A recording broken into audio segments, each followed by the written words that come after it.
ನಮಸ್ಕಾರ, ಶುಭೋದಯ ಪ್ರೀತಿಯ ವೀಕ್ಷಕರೆಲ್ಲರಿಗೂ ಸಂಕಲ್ಪ ಸುದ್ದಿ ಕಾರ್ಯಕ್ರಮಕ್ಕೆ ಆತ್ಮೀಯ ಪ್ರೀತಿಯ ಸ್ವಾಗತ ಹೇಳ್ತಾ ಇರೋದು ನಾನು ಉಷಾ. ಕಾರ್ಯಕ್ರಮ ವೀಕ್ಷಿಸ್ತಾ ಇರುವ ಸಮಸ್ತ ವೀಕ್ಷಕರಿಗೂ ಹೊಸ ವರ್ಷದ ಶುಭಾಶಯಗಳನ್ನ ತಿಳಿಸ್ತಾ ಇವತ್ತಿನ ಕಾರ್ಯಕ್ರಮನ ಪ್ರಾರಂಭ ಮಾಡ್ತಾ ಇದ್ದೀವಿ. ಏನೋ ಕಾರ್ಯಕ್ರಮದಲ್ಲಿ ನಮ್ಮ ಜೊತೆಲಿದ್ದಾರೆ ಸ್ಪಿರಿಚುವಲ್ ಗುರು ಡಾಕ್ಟರ್ ವಿಷ್ಣುದತ್ತ ಗುರುಜಿ ಅವರು. ಬನ್ನಿ ಗುರುಗಳನ್ನ ಕಾರ್ಯಕ್ರಮಕ್ಕೆ ಸ್ವಾಗತಿಸೋಣ. ನಮಸ್ತೆ ಗುರುಗಳೇ, ಶುಭೋದಯ. ಕಾರ್ಯಕ್ರಮಕ್ಕೆ ಭಕ್ತಿಯ ಸ್ವಾಗತ. ಇನ್ನು ವೀಕ್ಷಕರ ಪರವಾಗಿ ಕೂಡ ತಮಗೆ ಹೊಸ ವರ್ಷದ ಶುಭಾಶಯಗಳು. ಗುರುಗಳೇ, ಎಲ್ಲ ಕಡೆ ಕೂಡ ಈ ಒಂದು 2026 ಹೇಗಿರುತ್ತೆ, 2026 ನಮಗೆ ಯಾವ ಥರ ಮಾಡುತ್ತೆ, ಒಳ್ಳೇದು ಮಾಡಬೇಕಂದ್ರೆ ಏನು ಮಾಡಬೇಕು, ನನಗೇನೋ ಸರಿ ಇಲ್ಲ ಅಂತ ಹೇಳ್ತಿದ್ದಾರೆ, ಈ ಥರ ಒಂದು ರೀತಿ ಗೊಂದಲದಲ್ಲಿದ್ದಾರೆ ಅಂತಲೇ ಹೇಳ್ಬೋದು. ನಿಮ್ಮ ಪ್ರಕಾರ ಈ 2026 ಹೊಸ ವರ್ಷ ಹೇಗಿರುತ್ತೆ ಒಟ್ಟಾರೆ ಎಲ್ರಿಗೂ, ಇದ್ರ ಬಗ್ಗೆ ತಿಳಿಸ್ಕೊಡಿ. ಓಂ ವಿಶ್ವಸ್ಮೈ ನಮಃ. ಪ್ರೀತಿಯ ಬಂಧುಗಳೇ, ನಿಮ್ಮೆಲ್ಲರಿಗೂ ಕೂಡ 1/1/2026 ಆಂಗ್ಲ ಸಂವತ್ಸರದ ಶುಭಾಶಯಗಳು. ವ್ಯಾವಹಾರಿಕವಾಗಿ ನಾವು ಒಂದಷ್ಟು ಔದಾರ್ಯವನ್ನು ತೋರದಾದರೆ ಈ ಒಂದು ಗ್ರೆಗೋರಿಯನ್ ಕ್ಯಾಲೆಂಡರ್ ಪ್ರಕಾರ ವ್ಯವಹಾರಕ್ಕಾಗಿ ಮಾತ್ರ ಇದನ್ನು ಬಳಸಲಿಕ್ಕೆ ಯಾವುದೇ ಗ್ರಹಗಳ ಬದಲಾವಣೆ ಇಲ್ಲ. ಈಗ ನೋಡಿ, ಯಾರೇ ಭವಿಷ್ಯದ ಬಗ್ಗೆ ಮಾತಾಡಬೇಕಾದರೂ ಬಹುಶಃ ಈ ವರ್ಷದ ಪೂರ್ಣ ಮಾತಾಡಲಿಕ್ಕೆ ಬರಲ್ಲ. ಕಾರಣ ಏನು ಅಂತಂದರೆ, ಗ್ರಹಗಳಲ್ಲಿ ಬದಲಾವಣೆ ಬರಬೇಕು. ನಮ್ಮ ಈ ಹಚ್ಚ ಹಸಿರಿದೆಯಲ್ಲ, ಬದಲಾವಣೆ ಬರಬೇಕು.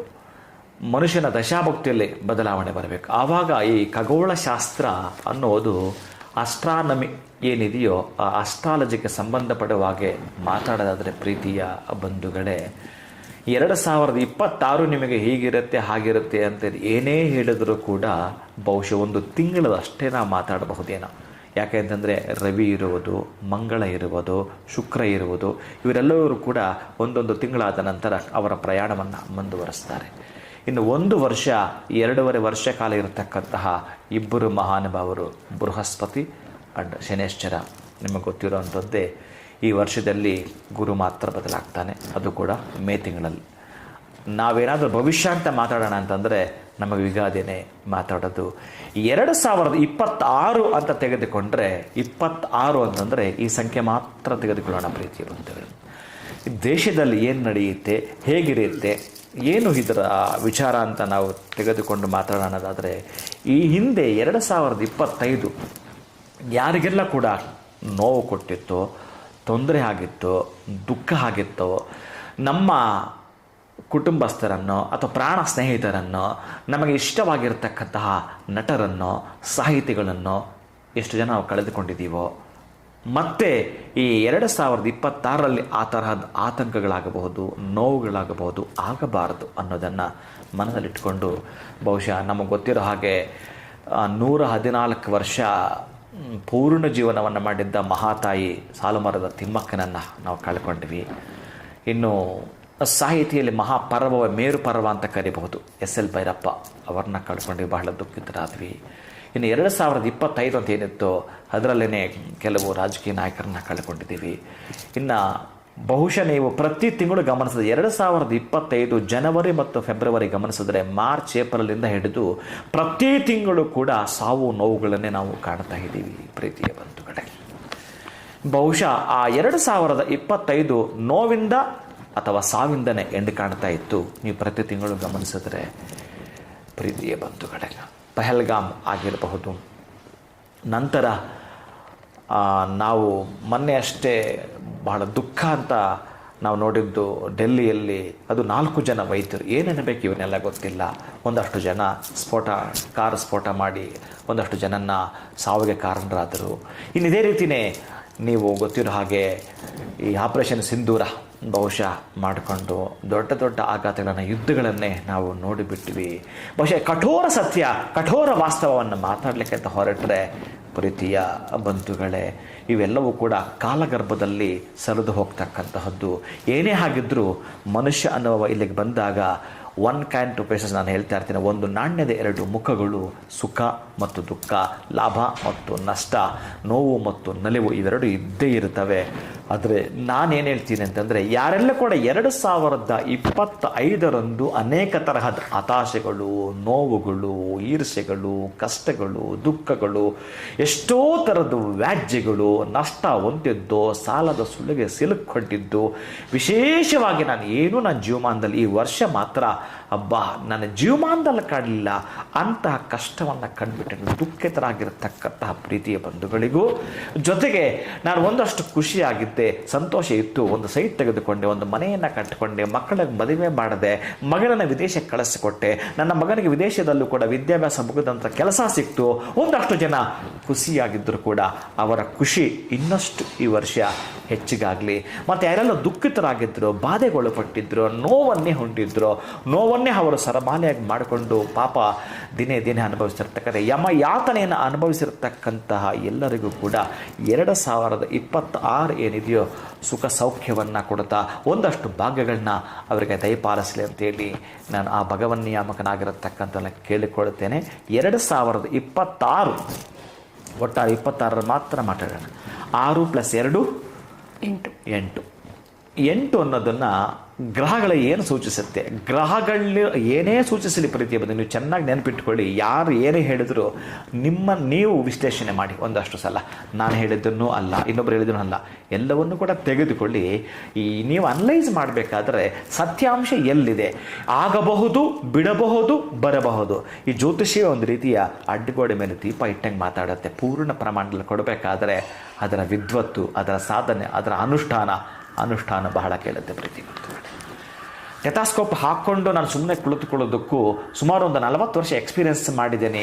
ಒಂದಷ್ಟು 50 ಜನ ನಾನು ಕೋಮಾ ಸ್ಟೇಜಿಂದ ಹೊರಗೆ ತಂದೇನೆ ಅನ್ಲಿಕ್ಕೂ ವ್ಯತ್ಯಾಸ ಇದೆ ಪ್ರೀತಿಯ ಬಂಧುಗಳೇ. ಬಹಳ ಪ್ರಮುಖವಾಗಿ ಸಣ್ಣದೊಂದು ಮಂತ್ರವೇ ನಿಮ್ಮನ್ನು ದೊಡ್ಡ ಮಟ್ಟದ ಸಮಸ್ಯೆಯಿಂದ ಪಾರು ಮಾಡುತ್ತೆ. ಆ ಮಂತ್ರಗಳನ್ನ ಕೊಡ್ತೇನೆ, ನೀವು ಪೂರ್ಣ ಪ್ರಮಾಣದಲ್ಲಿ ಕೇಳಿಸ್ಕೊಳ್ಳಲೇಬೇಕು. 2026 ಅಂತ ನಾನು ಮಾತಾಡಲಿಕ್ಕೆ ಭವಿಷ್ಯದ ಬಗ್ಗೆ ನಾನು ಮಾತಾಡೋದಿಲ್ಲ, ದೇಶದಲ್ಲಿ ಏನಾಗಬಹುದು ಅನ್ನೋದನ್ನು.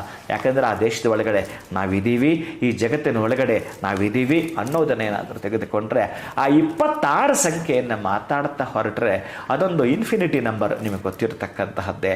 ಅದು ನೀವು ಎಲ್ಲಿ ಪ್ರಾರಂಭ ಮಾಡಿದ್ರೆ ಅಲ್ಲಿ ಎಂಡ್ ಆಗುತ್ತೆ. ಆ 8 ಅನ್ನೋದು ನೀವು ಎಲ್ಲಿ ಪ್ರಾರಂಭಿಸ್ತೀರೋ ಅಲ್ಲಿ ಎಂಡ್ ಆಗುತ್ತೆ. ಅದಕ್ಕೆ ಇದರ ಸೂಚನೆ ಏನಂತಂದರೆ, ನೀವು ಏನು ಮಾಡಿರ್ತೀರೋ ಅದು ನೀವು ಉಣ್ತೀರಿ ಅಂತ. ಆಮೇಲೆ ಕೆಲವೊಂದಕ್ಕೆಲ್ಲ ಟೆಂಪರರಿ ಸೊಲ್ಯೂಷನ್ ಇದೆ. ಈ 26ಕ್ಕೆ ನಿಮ್ಮ ಬದುಕಿಗೆ ನೀವೇ ಈ ಟೆಂಪರರಿನ ಪಕ್ಕಕ್ಕೆ ಸರಿಸಿ ಪರ್ಮನೆಂಟ್ ಸೊಲ್ಯೂಷನನ್ನು ಪಡ್ಕೊಳ್ಬೇಕಾದ್ರೆ ಪ್ರೀತಿಯ ಬಂಧುಗಳೇ ನೀವು ಸ್ವಲ್ಪ ಎಚ್ಚೆತ್ಕೊಳ್ತಕ್ಕಂತಹದ್ದು ಏನು ಅಂತಂದರೆ, ಈ ಸಂಖ್ಯೆ ಅಂತ ಬಂದಾಗ 1826 ನಾನು ಚೆಕ್ ಮಾಡಿರ್ತೀನಿ, 1726 ನಾನು ಚೆಕ್ ಮಾಡಿರ್ತೀನಿ. ಸ್ವಲ್ಪ ನಾನು 100 ವರ್ಷ ಹಿಂದಕ್ಕೆ ಹೋಗಿನೇ ಸ್ವಲ್ಪ ಆಳವಾಗಿ ಇದನ್ನು ನೋಡಿ ನನ್ನ ಅನುಭವನ ನಿಮ್ಮ ಮುಂದೆ ವ್ಯಕ್ತಪಡಿಸ್ತೀನಿ ಪ್ರೀತಿಯ ಬಂಧುಗಳೇ. ಕೆಲವೊಬ್ಬರು ಈ 2025-31 ರಾತ್ರಿ ಈ 12 ಗಂಟೆ 1 ನಿಮಿಷಕ್ಕೆ ಹಾಕಿದ್ರೆ ಬರುವಂಥದ್ದು ಏನಿದೆಯೋ ಆ ಶೂನ್ಯ ಸಂಖ್ಯೆ ಪ್ರಕಾರ ತೆಗೆದುಕೊಂಡಾಗ ಕನ್ಯಾ ಲಗ್ನ ಬರುವಂಥದ್ದು. ಇನ್ನು ಕೆಲವರು ಹಾಕ್ಕೊಂಡಿರ್ತಾರೆ ಸೂರ್ಯೋದಯಕ್ಕೆ 6 ಗಂಟೆಗೆ ಹಾಕ್ಕೊಳ್ತಾರೆ, ಅವ್ರಿಗೆ ಧನುಸು ಲಗ್ನ ಬಂದ್ಬಿಡುತ್ತೆ. 5 ಗಂಟೆ 55 ನಿಮಿಷ ಅಥವಾ 6 ಗಂಟೆಗೆ ಹಾಕಿದ್ರೆ ವೃಶ್ಚಿಕ ಲಗ್ನ ಬರುತ್ತೆ. ಈ ಬೇಸ್ ಮೇಲೆ ಮಾತಾಡ್ತೀವಿ. ಇದು ಬಹುಶಃ ಒಂದಷ್ಟರ ಮಟ್ಟಿಗೆ ಕೊಡುವಂಥದ್ದು, ಪೂರ್ಣ ಪ್ರಮಾಣದಲ್ಲಿ ಕೊಡಲಿಕ್ಕೆ ಬರೋದೇ ಇಲ್ಲ. ಪೂರ್ಣ ಪ್ರಮಾಣದಲ್ಲಿ ಕೊಡೋದಾದರೆ ಹರಿನಾಪಿ ಹರೇನಾಪಿ ಬ್ರಹ್ಮಣಾಪಿ ಸುರೈರಪಿ ಲಲಾಟ ಲಿಖಿತ ರೇಖಾ ಪರಿಮಾಶ್ರಮನ ಶಕ್ಯತೆ ಅಂತ ಹೇಳ್ತಾನೆ. ಯಾರು ಅಂತಂದರೆ, ನಿಮ್ಮ ಭವಿಷ್ಯವನ್ನು ಪೂರ್ಣವಾಗಿ ಯಾವಾತನ ಬರೆದಿದ್ದಾನೋ ನಿಮ್ಮ ಹಣೆ ಬರವನ್ನು ಅವನು ಜೊತೆಗೆ ಹರಿಹರರಿಬ್ಬರು ಮಾತ್ರ ಓದಬಹುದಂತೆ, ಬದಲಾಯಿಸಬಹುದಂತೆ, ನಿಮಗೆ ಹೇಳಬಹುದಂತೆ. ಇನ್ನು ಮಿಕ್ಕವರು ಸಾಧ್ಯವೇ ಇಲ್ಲ ಅಂತ ಹೇಳ್ತಾನೆ. ಅವರು ಯಾವ ರೀತಿಯಲ್ಲಿ ಅದನ್ನು ಸ್ಟಡಿ ಮಾಡಿರ್ತಾರೋ ವ್ಯಕ್ತಪಡಿಸ್ತಾರೆ. ಬಹುಶಃ ಅನುಭವದ ಮಾತುಗಳು ಅದೆಷ್ಟರ ಮಟ್ಟಿಗೆ ನಿಜ ಇರ್ತಾವೋ, ಅದೆಷ್ಟರ ಮಟ್ಟಿಗೆ ಅದು ಕರೆಕ್ಟ್ ಇರುತ್ತೋ ಅದು ನಿಮಗೆ ಬಿಡ್ತೀನಿ ಪ್ರೀತಿಯ ಬಂಧುಗಳೇ. ಆದರೆ ಈ ಸಂಖ್ಯೆ ಬಂದಾಗ ದೇಶದಲ್ಲಿ ಒಂದಷ್ಟು ಯುದ್ಧ ಭೀತಿಯನ್ನು ಕೂಡ ಸೃಷ್ಟಿ ಮಾಡುವಂಥದ್ದು ಇರುತ್ತೆ. ಆಮೇಲೆ ಈ ಸಂಖ್ಯೆ ಏನಂತಂದರೆ, ಈ ಸಂಖ್ಯೆಯಲ್ಲಿ ಕೆಲವರು ಹುಟ್ಟಿದ್ದಾರೆ, ನಿಮಗೆ ಗೊತ್ತಿರೋವಂಥದ್ದೇ. ಯಶ್ ಆಗಿರಬಹುದು, ಆಮೇಲೆ ಮೋದಿ ಆಗಿರಬಹುದು, ಈ ಜಗ್ಗೇಶ್ ಆಗಿರ್ಬೋದು, ಇನ್ನು ಕೆಲವು ಕ್ರೀಡಾಪಟುಗಳೆಲ್ಲ ತುಂಬ ಜನ ಇದ್ದಾರೆ. ಇದೇನು ತೋರಿಸುತ್ತೆ ಅಂತಂದರೆ ಈ ಸಂಖ್ಯೆ ಚಾಲೆಂಜ್ ತೆಗೆದುಕೊಳ್ಳುತ್ತೆ.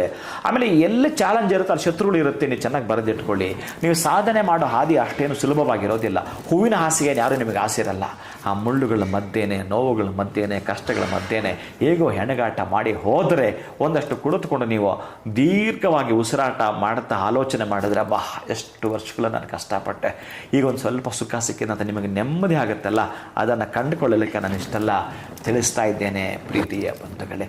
ಈ 26 ಅನ್ನುವ ಸಂಖ್ಯೆ ನೀವು ಶನಿಯದ್ದು ಅಂತ ಏನು ಅಂದ್ಕೊಂಡಿರ್ತೀರೋ ನೋಡಿ, ಶನಿ ಕೂಡ ಆಗಿರಬಹುದು, ಆಮೇಲೆ ಯಾವುದೇ ಗ್ರಹಗಳಾಗಿರಬಹುದು.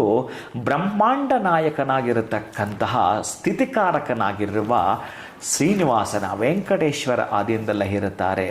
ಅದೇ ವೆಂಕಟೇಶ್ವರನ ದೇಹ ಅಂತ ನಾವು ಮಾತಾಡಿದ್ರೆ ಎಲ್ಲೆಲ್ಲಿ ಯಾವ್ಯಾವ ಇರ್ತಾ ಭಗವಂತನ ಹಣೆ ಶನೇಶ್ವರ ಇರ್ತಾನಂತೆ. ಅಂತಹ ಹಣೆ ಬರಹವನ್ನು ಬದಲಾಯಿಸ್ಕೊಳ್ಳೋ ವರ್ಷ ಏನಾದರೂ ಇದ್ದರೆ ಮನುಕುಲಕ್ಕೆ ಈ ವರ್ಷ ಹೇಳಿ ಮಾಡಿಸಿದ್ದು ಅಂತಂದರೆ ಸ್ವಲ್ಪ ನಾವು ಬದಲಾಗಬೇಕು. ಮೇಯ್ನ್ ಬದಲಾಗ್ತಕ್ಕಂತಹದ್ದು ಒಂದು ಟೈಮ್ ಟೇಬಲನ್ನು ನೀವೇ ಬರೀರಿ. ನಾನು ಈ ಹಿಂದೆ ಇಷ್ಟೊತ್ತಿಗೆ ಎದ್ದೇಳುತ್ತಿದ್ದೆ, ಈಗ ನೆಕ್ಸ್ಟ್ ಇಲ್ಲಿಂದ ಆಚೆಗೆ ಈ ಕೆಲಸ ಮಾಡ್ತಿದ್ದೆ, ಅದ್ರ ಜೊತೆಗೆ ಇದು ಆ್ಯಡ್ ಮಾಡ್ಕೊಳ್ತೀನಿ ಅಂತ ಹೇಳಿ ಒಂದಷ್ಟು ಬದಲಾವಣೆಯನ್ನು ತಂದುಕೊಳ್ಳೋದು ಬಿಟ್ಟರೆ ಅವರು ಹೇಳಿದ್ದು ಇವರು ಹೇಳಿದ್ದು ನನ್ನದೆಲ್ಲ ಪಕ್ಕಟ್ಬಿಡಿ.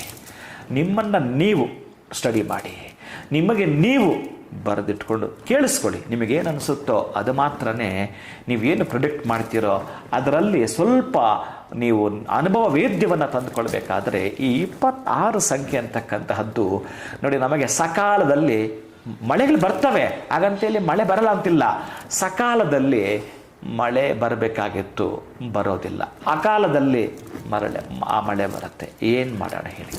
ಇದನ್ನೇ ಅತಿವೃಷ್ಟಿ ಅನಾವೃಷ್ಟಿ ಅಂತ ಕರೆದು ಬಿಡುತ್ತಾರೆ. ಆಮೇಲೆ ನೀವು ಚೆನ್ನಾಗಿ ಬರೆದಿಟ್ಕೊಳ್ಬೇಕಂದ್ರೆ ಪರೀಕ್ಷೆ ಮಾಡಿ ಚೆಕ್ ಮಾಡ್ತಾ ಬನ್ನಿ. ಇದು ಪ್ರಾರಂಭ ಆಗೋದೇ ಬಹುಶಃ ಈ ಮಾರ್ಚಿಂದ ಜೂನ್ ಜುಲೈ ತನಕ ಕಾಳಸರ್ಪ ಯೋಗದಲ್ಲಿ ಈ ವರ್ಷವನ್ನು ನಾವು ರಿಸೀವ್ ಮಾಡ್ಕೊಂಡಿದ್ದೀವಿ. ಈ ಕಾಳಸರ್ಪ ಯೋಗ ನಮ್ಮನ್ನು ಲಾಕ್ ಮಾಡಿಕೊಂಡು ಒಂದಷ್ಟು ವರ್ಷಗಳು ನಮ್ಮನ್ನು ಒದ್ದಾಟ ಮಾಡ್ಕೊಂಡು ಹೋಗೋದ್ರ ಒಳಗಡೆ ಇನ್ಯಾವುದಾದ್ರೂ ಯೋಗಗಳಿದ್ದಾವೆ ಅವೆಲ್ಲ ಕೂಡ ನಿಮಗೆ ಬಹುಶಃ ಯುಗಾದಿ ನಂತರವೇ ಮಾತಾಡಲಿಕ್ಕೆ ಸಾಧ್ಯ ಇದೆ. ನಾನು ಸಂಖ್ಯೆಯನ್ನು ಹಿಡಿದು ಮಾತಾಡ್ತಾ ಹೊರಟು ಇನ್ನು ಆ ಚಾರ್ಟನ್ನು ತೆಗೆದುಕೊಂಡ್ರೆ ಬಹುಶಃ ನಾನು ಹಾಕಿರ್ತಕ್ಕಂಥದ್ದು ಏನಿದೆಯೋ ಈ ಸೂರ್ಯೋದಯಕ್ಕೆ ಹಾಕ್ಕೊಂಡಾಗ ಬರುವಂಥದ್ದು ವೃಶ್ಚಿಕಕ್ಕೆ 2ನೇ ಮನೆ ಧನಾಧಿಪತಿ ಏನು ಕರೀತಾರೋ ಆ ಧನಸ್ಥಾನದಲ್ಲಿ ಯಾರ್ಯಾರಿದ್ದಾರೋ ಬಹುಶಃ ಇದು ಕೂಡ ತಕ್ಕ ಮಟ್ಟಿಗೆ ಪೂರ್ಣ ಪ್ರಮಾಣ ಇರೋದಿಲ್ಲ. ಚೆನ್ನಾಗಿ ಕೇಳಿಸ್ಕೊಳ್ಳಿ. ನಾನು ದೇಶದ ಮಾತಾಡುವಾಗ ರಾಶಿಗಳ ಒಂದಷ್ಟು ಭಾಗಶಃ ಪರ್ಸೆಂಟೇಜ್ ಮಾತ್ರ ಮಾತಾಡಲಿಕ್ಕೆ ಇಷ್ಟಪಡ್ತೇನೆ, ಯಾಕಂದರೆ ಪೂರ್ಣ ಪ್ರಮಾಣ ಅಲ್ಲ ಇದು. ಅದಕ್ಕೆ ಯಾಕೆಂದರೆ ಇಲ್ಲಿ ಸೂರ್ಯ, ಚಂದ್ರ ಮತ್ತಿರ್ತಕ್ಕಂಥ ಕುಜ, ಈ ಶುಕ್ರ ಇವುಗಳಿಗೆ ಸಂಬಂಧಪಡ್ತಕ್ಕಂಥ ಏನಿದೆಯೋ ಪ್ರತಿ ಮಾಸಕ್ಕೂ ಬದಲಾವಣೆ, 40 ದಿನಕ್ಕೆ 48 ದಿನಕ್ಕೆ ಬದಲಾವಣೆ ಆಗ್ತಕ್ಕಂತಹದ್ದು ಇವೆಲ್ಲವೂ ಕೂಡ ಇರುತ್ತೆ. ಸೊ ಒಂದು ವರ್ಷ ಅದು ಫುಲ್ ಅಲ್ಲೇ ಇಲ್ಲದೆ ಇರೋದ್ರಿಂದ ಅದು ಬರಲ್ಲ. ಆಮೇಲೆ ಯಾವುದೇ ಈ ರಾಜ ಮಂತ್ರಿ ಇವರೇನು ಬದಲಾಗಲ್ಲ. ಈಗ ನಮ್ಮ ಸರ್ಕಾರದಲ್ಲಿ ಸಿದ್ದರಾಮಯ್ಯ ಹೋಗಿ ಇನ್ನೊಬ್ಬರು ಬಂದರೆ ಅವರು ಈಗ ಮಾಡಬಹುದು ಅಂತ ನಮಗೆ ಗೊತ್ತಿರುತ್ತೆ. ಅವರೇ ಇಷ್ಟು ವರ್ಷ ಅಂತ ನಾವು ನಿಗದಿಪಡಿಸ ಮೇಲೆ ಮಾತಾಡೋಕ್ಕೆ ಬರಲ್ಲ. ಇನ್ಯಾರೋ MLA ಅಥವಾ ಬೇರೆ ಅದಕ್ಕೆ ಸಂಬಂಧಪಟ್ಟ ಒಂದು ಎಲ್ಲಿರ್ತಕ್ಕ ಆ ಕ್ಷೇತ್ರಕ್ಕೆ ಸಂಬಂಧಪಡ್ತಕ್ಕಂಥದ್ದು ಕೆಲವೊಂದು ಅದಕ್ಕೆ ಸಂಬಂಧಪಡ್ತಕ್ಕಂಥ ಸದಸ್ಯರು ಇರ್ತಾರಲ್ಲ ಅವರುಗಳ ಬದಲಾವಣೆ ನಾವು ದೊಡ್ಡ ಮಟ್ಟದಲ್ಲಿ ಹೇಳಕ್ಕೆ ಬರಲ್ಲ ಆ ಪ್ರಾಂತ್ಯಕ್ಕೆ. ದೇಶಕ್ಕೆ ಸಂಬಂಧಪಡುವಾಗೆ ನಾವು ಮಾತಾಡೋಣ ಅಂತಂದರೆ ಈ ವರ್ಷ ಬಿಸಿಲು ಜಾಸ್ತಿ ಇರುತ್ತೆ. ತುಂಬ ಅಂತಂದರೆ ನೀವು ಬರೆದಿಟ್ಕೊಳ್ಳಿ, 45 ಡಿಗ್ರಿಯಿಂದ ಹಿಡಿದು 50 ಡಿಗ್ರಿ ತನಕ ಟಚ್ ಮಾಡುತ್ತೆ. ಅಷ್ಟು ತಾಪಮಾನ ಏರಿಕೆ ಇರುತ್ತೆ. ಆಮೇಲೆ ಈ ಜಗತ್ತಿನಲ್ಲಿ ಸ್ವಲ್ಪ ಯುದ್ಧಗಳು ಪ್ರಿಪೇರ್ ಮಾಡಿಕೊಂಡು ತಯಾರಿ ಮಾಡಿಕೊಂಡು ಸ್ವಲ್ಪ ದೊಡ್ಡ ಮಟ್ಟದ ತೊಂದರೆ ಮಾಡ್ತಕ್ಕಂತಹ ಸಾಧ್ಯತೆಗಳು ಕೂಡ ಹೆಚ್ಚಿಗಿರುತ್ತವೆ. ಇನ್ನು ಈ ವರ್ಷ ಗ್ರಹಣಗಳು ಇಲ್ಲದೆ ಇರತಕ್ಕಂಥ ವರ್ಷ ಅಂದರೆ ಈ ವರ್ಷ ಗ್ರಹಣಗಳೇ ಇಲ್ಲ. ಈ ವರ್ಷದಲ್ಲಿ 12 ತಿಂಗಳಲ್ಲಿ ಒಂದು ಗ್ರಹಣಗಳು ಇಲ್ಲ. ಇದ್ರೂ ನಮ್ಮ ಭಾರತ ದೇಶಕ್ಕೆ ಅಪ್ಲೈ ಆಗಲ್ಲ, ಗೋಚರ ಇಲ್ಲ. ಅದಕ್ಕಾಗಿ ಗ್ರಹಣಗಳು ಇಲ್ಲ, ಗ್ರಹಣ ಆಚರಣೆಯೂ ಇಲ್ಲ.